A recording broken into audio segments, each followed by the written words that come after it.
Buen día, buenas tardes, buenas noches, eu me llamo Maria. Tudo bem com vocês? Pois é, hoje é a nossa última aula do pré-ENEM, né, de espanhol. E hoje eu trouxe para vocês questões do Enem de espanhol para a gente resolver, eu dar uns macetes para vocês, ajudar vocês aí como vocês devem interpretar essas questões e como você tem que marcar as questões, umas questões que eu errei quando foi meu tempo de fazer Enem, né? Questões bestas que eu errei por bobagem minha. Tipo, um texto em espanhol, que a prova do Enem em espanhol é um texto em espanhol, mas as perguntas e as respostas, elas estão em português. Um facilitador aí para muita gente. E aí você só tem que ter o trabalho de interpretar o que está dizendo o texto. Muito bom. E aí, tipo, tinha uma pergunta uma resposta, quer dizer, que sim, falava sobre aquela realidade do texto, e aí é uma pegadinha muito boa. Você sabe sobre aquele assunto que está tratando o texto, e você marca a opção que coincidisse com essa realidade, porém não está dizendo no texto. Isso é muito frequente ocorrer, você fala, como que eu errei essa questão? Então, um macete que eu falo para vocês, tanto para a linguagem também, é mesmo que você tenha um domínio daquele assunto que está tratando ali no texto, você ser fiel à resposta que está no texto. Não, a resposta até pode ser verídica, mas se ela não está tratando explícita no texto, você não precisa marcar, tá? Porque é muita pegadinha. E às vezes a gente faz isso também e acaba errando a questão. Então vamos lá. Eu trouxe 3 questões, 2 do Enem 2017 e uma do Enem 2013. As duas são um texto, um poema e uma charge. Então a gente vai começar fazendo essas 3, tá bom? Vamos lá. Esse texto aqui é do Enem 2017. Então vamos lá, eu vou ler para vocês, depois vou explicar o que eu entendi e a gente vai começar a fazer as respostas, falando qual resposta pode ser, qual não pode, a gente vai descartando. Essa opção de descartando algumas respostas é uma boa estratégia também. Vamos lá. Cuando Fray Bartolomé Arresola se sintió perdido, aceptó que ya nada podría salvarlo. La selva poderosa de Guatemala lo había apresado, implacable y definitiva. Ante su ignorancia topográfica se sentó con la tranquilidad a espera de la muerte. Al despertar, se encontró rodeado por un grupo de indígenas de rostro impasible que se disponía a sacrificarlo ante un altar que Bartolomé se pareció como el lecho de que descansaría al fin de sus temores, de sus destinos, de sí mismo. 3 años en el país lo habían conferido un mediano dominio de las lenguas nativas. Tentó algo. Dijo algunas palabras que fueron comprendidas. Entonces floreció en él una idea que tuvo para adivinar de su talento y de su cultura universal y de su arduo conocimiento de Aristóteles. Recordó que para ese día se esperaba un eclipse total de sol y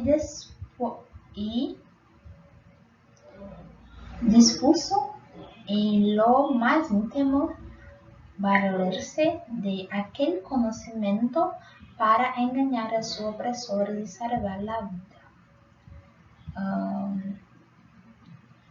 Si me matáis, les digo, puede hacer que el sol se oscurezca en su altura. Los indígenas lo miraron fijamente y Bartolomé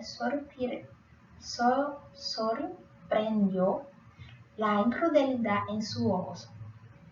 Vio que se produjo un pequeño consejo y esperó confiar.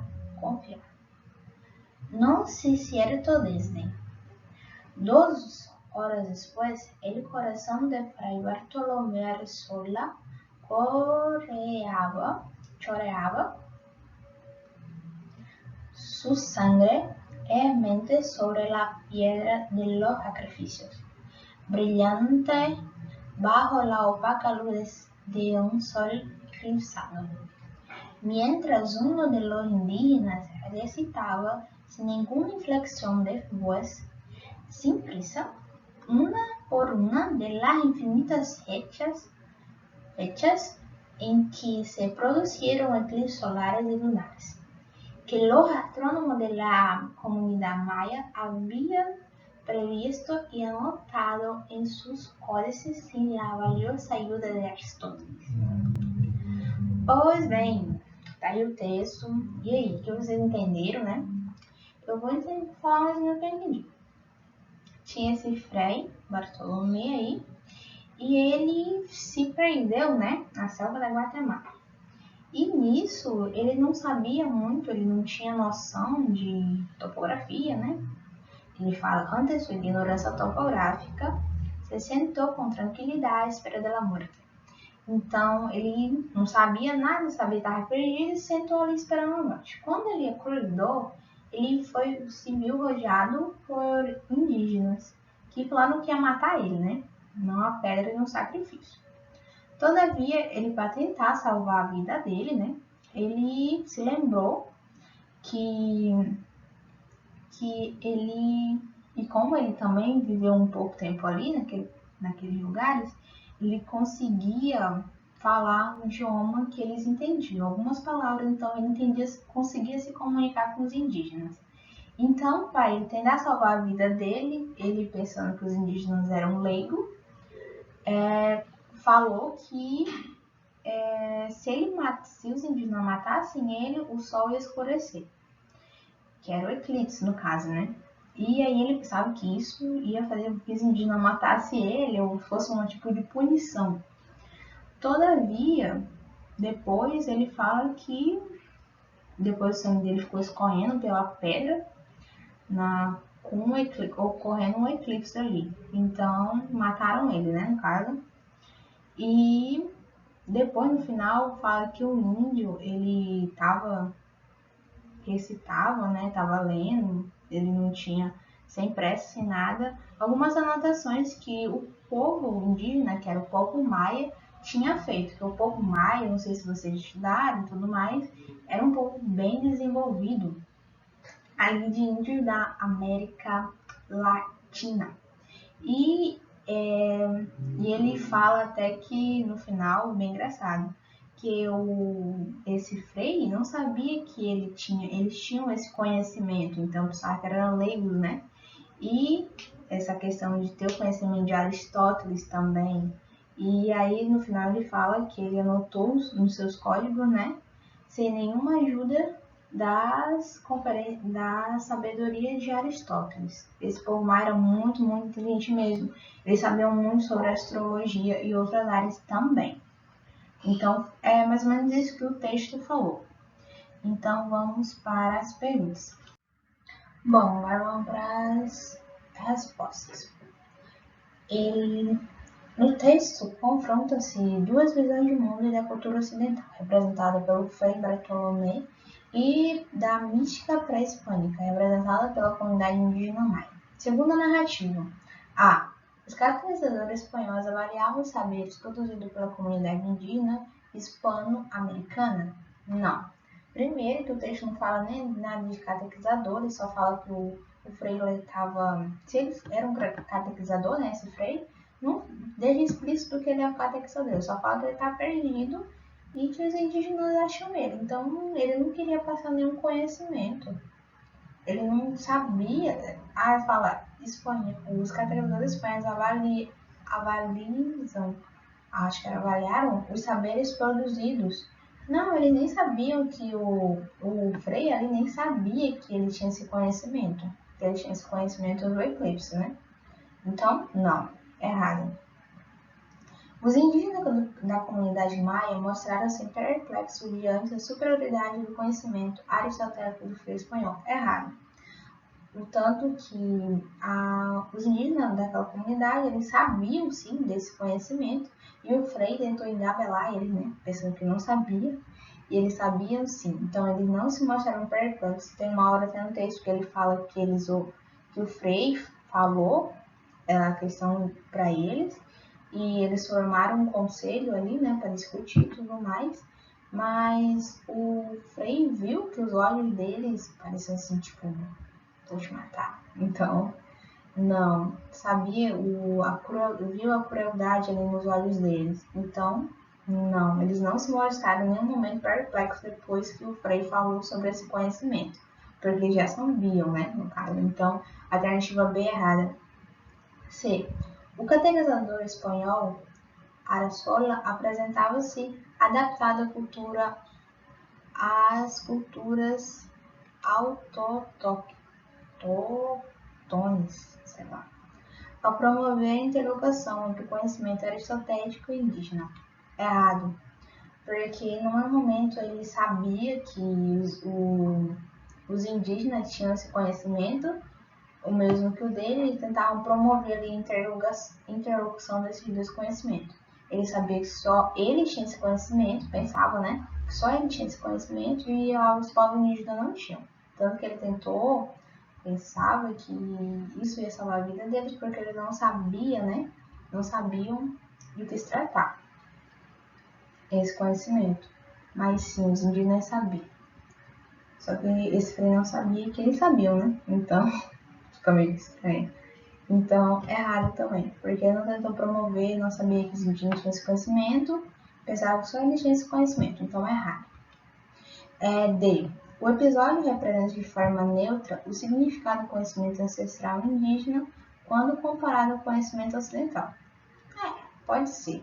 Então, aí, sempre a gente fica naquele entre duas respostas, né? Então, deixar uma marca de uma bolinha assim que pode ser. Então, vamos para a próxima. Alternativa E. Os conhecimentos acadêmicos de Arasola são insuficientes para salvá-lo da morte ante a sabedoria astronômica da cultura maia. Ok, achamos nossa resposta. Alternativa E. Certíssima. Mesmo o Frei falando aquilo, do eclipse e tudo mais, ele não foi suficiente para deixar ele vivo. O tanto que fala no texto, depois ele viu, depois com o eclipse, o sangue dele ficou escorrendo pela pedra. Então, tipo, os indígenas mataram ele, mesmo ele falando do conhecimento dele sobre o eclipse, porque os maias já sabiam desse conhecimento, eles tinham esse conhecimento também. Não questão de Aristóteles, eles tinham esse conhecimento da sabedoria que eles tinham sobre astrologia e tudo mais. Então, a resposta certa é a alternativa E. Acho que vocês captaram aí mais ou menos a interpretação e como que é feito mais ou menos para a gente ir descartando as respostas. Então, a alternativa certa dessa questão, a alternativa E. Vamos para a próxima. Bom, vamos lá para a segunda questão que eu trouxe para vocês. Aqui é um poema, a gente vai ler ele, interpretar ele para a gente ver as questões. Vamos lá. Aquí estoy establecido en los Estados Unidos. 10 años pasaron ya en que procedí de embajada. Papeles no han arreglado. Sigo siendo ilegal. Tengo mis esposas y mis hijos que me los traje muy chicos y se han olvidado ya de mi México querido, del que yo nunca me olvido y no puedo regresar. Mis hijos no hablan conmigo otro idioma, han aprendido y olvidado el español. Piensan como americano, vieron que são mexicano, aunque tenga mi color. Beleza, essa é o texto, poema, né? Poemazinho, tem umas rimas legais, bacana. E ele fala, vou tentar trazer a tradução para vocês aí, se não tiver entendido. Que ele foi para os Estados Unidos, é uma questão de imigração, né? Ele é do México, que passaram um tempo já, ele não tem os papéis, tipo documentação, essas coisas, ele é legal. Ele tem a esposa dele, os filhos dele lá, e que esses filhos dele os parentes dele, né, estão se esquecendo assim do México dele, que ele nunca vai esquecer e também ele não pode voltar para lá. No segundo parágrafo ali, né, desse texto, eles falam, é uma música, se eu não me engano, não sei, mas eles falam, mas parece um poema também, poemazinho, bonitinho, que os filhos deles não falam com ele porque eles já aprenderam outro idioma, aquele idioma da Estados Unidos, né, em inglês, né, e eles esqueceram o espanhol. Eles já puxaram tanto essa cultura do outro, essa cultura norte-americana, que eles pensam como eles, tudo isso, e eles também não gostam dessa questão de falar que são mexicanos, têm origem mexicanas, eles também negam isso. Então é mais ou menos isso que o texto fala. Vamos lá para as respostas.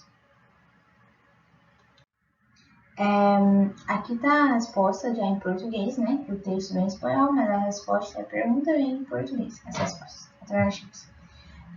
Fala assim, a letra da canção é uma canção, tá, gente?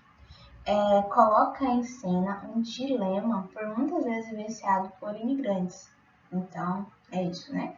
Mas tem ali muito processo ali do México, Estados Unidos, questão da imigração ali entre os dois países. Esse dilema se configura no sentimento do pai em relação ao... Beleza. Diluição da sua identidade latino-americana advindo contato cotidiano com outro. Pode ser, porque ele fala que... Calma aí. Esse dilema se configura no sentimento do pai em relação ao ou a. Ele fala que tem uma diluição ali do que as pessoas não se sentem mais como mexicano, não tem mais essa identidade de falar espanhol, adquirindo contato com o outro. Com as pessoas, pode ser. É uma questão que pode ser. Ele está perdendo essa identidade latina dele, né? Por caso da convivência em outro país. Pode ser. Tá falando o texto mais ou menos. Mas vamos ver as outras questões. Distanciamento dos filhos gerado pela aproximação da língua e da cultura do outro. Sim, essa daí pode ser. Alternativa B. Distanciamento dos filhos gerado pela apropriação da língua e da cultura do outro. Isso mesmo. No final do texto ele fala que o pai, ele começa a ter um dilema de distanciamento dos filhos dele, porque os filhos dele já esqueceram a língua dele, eles já falam outra língua, pensam de um outro modo. Então, o distanciamento do pai tá escrito lá no final do texto, vocês podem ver. Então, como eu disse para vocês, tem que ser uma resposta fiel ao texto que está escrito. Então, no último parágrafo do texto, ele fala que os filhos dele estão muito distanciados dele, que já aprenderam outro idioma, já não falam mais o espanhol, e eles pensam também como essa outra cultura que eles estão inseridos. Então, para mim, seria a alternativa B, distanciamento dos filhos gerado pela aproximação da língua e da cultura do outro. É isso daí. Mas vamos ver as outras? Preconceito étnico-racial sofrido pelos imigrantes mexicanos no novo país. Beleza, vocês poderiam falar, tá correto. Sim, tá correto. Essa afirmação é correta. Nos Estados Unidos, normalmente, tem muito preconceito com as questões dos imigrantes, principalmente mexicanos. Então, tem um preconceito étnico-racial em relação a isso. Todavia, não foi isso que o texto apresentou. Então, essa é a grande diferença. Existe, beleza. É uma afirmação correta. Mas ela está presente no texto? Não, não está. Então, descarta a alternativa C. A alternativa D. Desejo de se integrar à nova cultura e se comunicar na outra língua. Errado. O texto não momento fala que ele tem o desejo de se integrar e comunicar em outra língua. Ele fala que eles falam outra língua, os filhos deles, mas ele não tem esse desejo de se integrar à cultura ali, ter aquela cultura. Não, ele não. Os filhos deles têm, mas o pai não. Ele não tem esse desejo de se integrar ali. Não, no momento foi falado isso, o desejo dele se integrar nessa nova cultura. Não falou. E a alternativa é vergonha perante aos filhos de viver legalmente em outro país. Não, o texto fala sim de viver legalmente em outro país, mas que os filhos dele não têm essa questão de vergonha dele por causa disso não. Só fala que ele não tem, que ele vive legal ainda,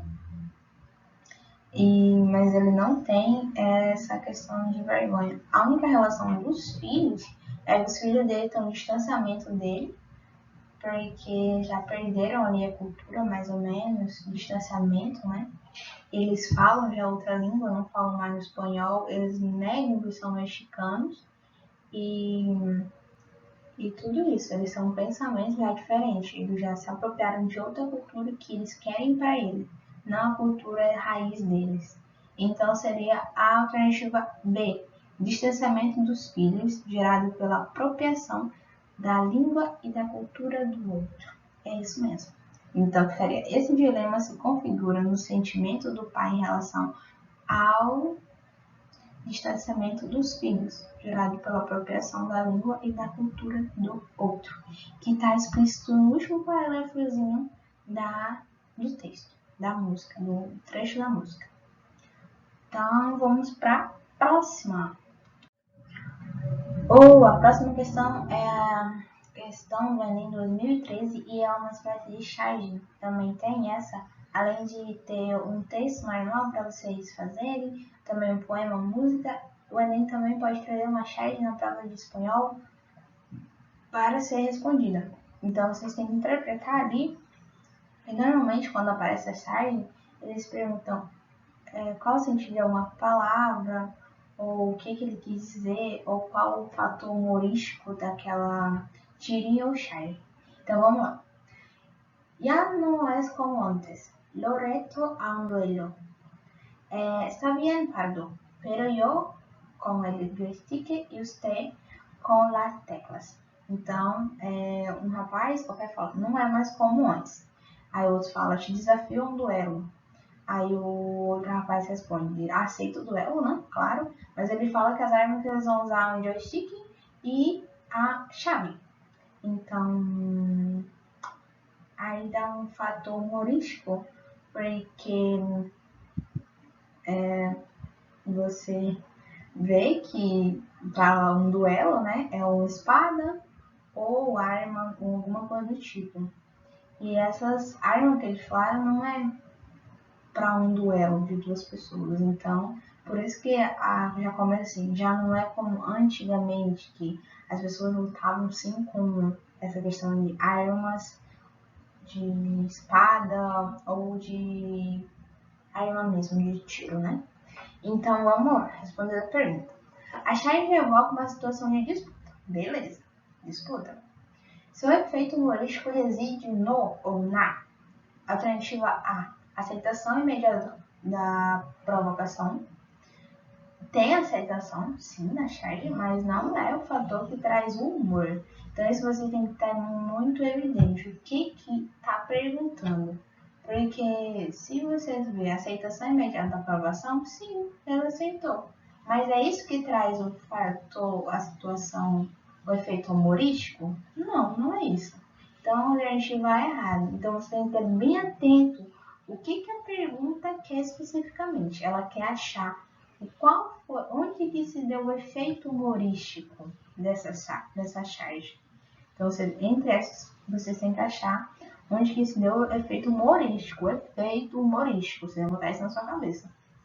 Porque se fossem só o que está dizendo ali na charge, aceitação é imediata da provocação. Tá aceitando. Tá. Ele faz uma provocação e ele aceita. Ele fala, está bem, Pablo. Então, tá certa essa resposta, mas não é o que a questão quer. Ele quer o efeito humorístico. Então, alternativa A cancelada. Alternativa B, descaracterização do convite a um desafio. Errado. O convite é um desafio, e aí? Vamos fazer um duelo? Então, tá ali. O convite está sendo feito. Então, vendo outra descaracterização. Mas isso está trazendo um efeito humorístico? Não, né, gente? Eu só tá falando, e aí, vamos fazer um duelo? toca um duelo? Não tá trazendo nada humorístico. A questão do humor da Charge é na resposta do cara que ele tá perguntando se ele quer um duelo.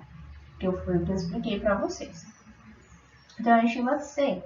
Sugestões de armas não convencionais para um duelo. Sim, essa é a alternativa correta. Como eu disse, o humor da Charlie está no momento que ele fala: tá, tu vai lutar com isso, eu vou lutar com o joystick, eu vou lutar com as chaves. Não, é o contrário, né? Beleza. Então, onde você já se viu alguém lutando, fazendo um duelo com isso? O convencional é você lutar com uma espada ou com uma arma. Então, aí se refere ao humor da charge. E a questão de já não é como era antes. Então, tipo, antigamente era assim, né? Espada, arma, essas coisas, quando você falava de um duelo. Aí não. Aí eles falam outras armas que não tem nada a ver com um duelo, como era antigamente, né? Então, sugestão de armas não convencionais para um duelo. Sim, é isso mesmo. Aí que dá o humor da tirinha, já não é como é antes. Agora eles usam outras armas que não são as convencionais que se usariam para um duelo. Então, sim, é essa aí que dá humor para a tira. Deslocamento temporal ao comentário lateral. Não, o comentário lateral não dá o humor ali. E ele esse lateral é se nós como antes. Não está trazendo um efeito humorístico. Ele faz uma adição ao efeito humorístico que é trazido no segundo balãozinho ali, do rapaz que responde ao duelo. Então, não. E posicionamento relaxado dos personagens. Mas não é isso que está trazendo humor pra tira, né? Então, é uma coisa que está presente, você está vendo, mas não é o que a questão te pede, porque a questão está te pedindo o efeito humorístico. Onde tem o efeito humorístico? O efeito humorístico surge aí nessa questão que ele fala: bora, toca o seu duelo, mas você vai lutar com isso, eu vou lutar com aquilo. Que são coisas que não são convencionais para um duelo. É aí que surge o humor da tirinha. Então, a alternativa C. Sugestão de armas não convencionais para um duelo. E é isso, pessoal. Eu espero que vocês tenham entendido mais ou menos todos os conteúdos que eu passei, com questão que vocês aprendessem mais a fazer essa interpretação, de saber o que está escrito ali, de interpretar as questões. E essa é a nossa última aula. Eu vou ficando por aqui. Se vocês quiserem tirar alguma dúvida, alguma coisa do tipo comigo, podem estar me mandando mensagem, ver com quem questão da monitoria, que é comigo também. E vocês podem estar me mandando essas mensagens que eu vou atender assim que possível, tirar dúvidas de vocês. Se quiserem também procurar, quiser mais material complementar ou algo do tipo, também pode estar entrando em contato comigo, que eu estarei à toda disposição. E eu desejo para vocês um bom Enem, que vocês consigam atingir os objetivos de vocês e que eu vou ficar muito feliz se vocês conseguirem fazer isso, tanto por vocês e também por mim, e ter passado um pouquinho do meu conhecimento para vocês. Espero ter ajudado nesse processo.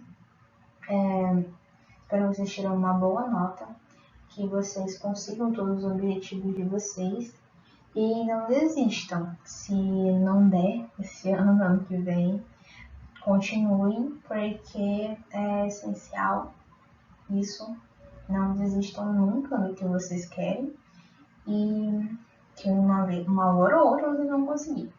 Então é isso, gente. Muito obrigado por toda a paciência de vocês, por assistirem às aulas, por fazerem as atividades, por fazer questionamentos e atrair mais conhecimento. Isso vocês estão de parabéns. E é isso, gente. Muito obrigada mesmo. Espero que vocês consigam alcançar todos os objetivos de vocês. Um beijo e eu fico por aqui, tá? Beijo!